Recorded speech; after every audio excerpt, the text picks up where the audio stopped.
What is the water cycle? Right now, the water in your glass may have once fallen as rain on the ancient supercontinent Pangaea. That is because Earth has been recycling the same water for billions of years. This constant movement of water is called the water cycle, and it touches every living thing on the planet. The water cycle is the continuous journey water takes as it moves between the oceans, the atmosphere, and the land. It has no true beginning or end, but the ocean is a good place to start. The sun heats the surface of the ocean, lakes and rivers.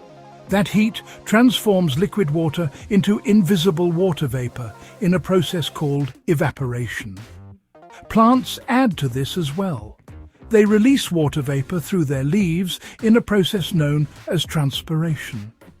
Together, evaporation and transpiration send enormous amounts of moisture into the sky every single day. As that water vapor rises, it cools. Cooler air cannot hold as much moisture, so the vapor condenses into tiny droplets that cling to particles of dust and salt in the air. Billions of these droplets gather together, and that is what we see as clouds. When the droplets grow too heavy to stay aloft, gravity takes over. Water falls back to Earth as precipitation, which can arrive as rain, snow, sleet or hail, depending on the temperature. Once it lands, the water begins the next stage of its journey. Some of it flows across the surface as runoff, feeding streams, rivers, and eventually the ocean. Some of it soaks into the ground, refilling underground reservoirs called aquifers that supply drinking water for billions of people. Some of it freezes into glaciers and ice sheets, where it can remain locked away for thousands of years.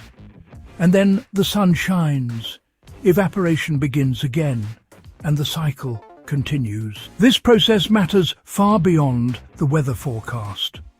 The water cycle distributes fresh water across the continents, regulates global temperatures, and shapes entire ecosystems.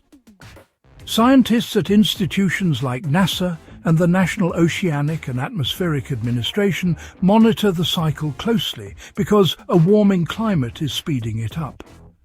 More evaporation can mean stronger storms in some regions and deeper droughts in others. Understanding the water cycle helps us understand our changing planet. Every drop of water you have ever touched is part of this ancient ongoing journey.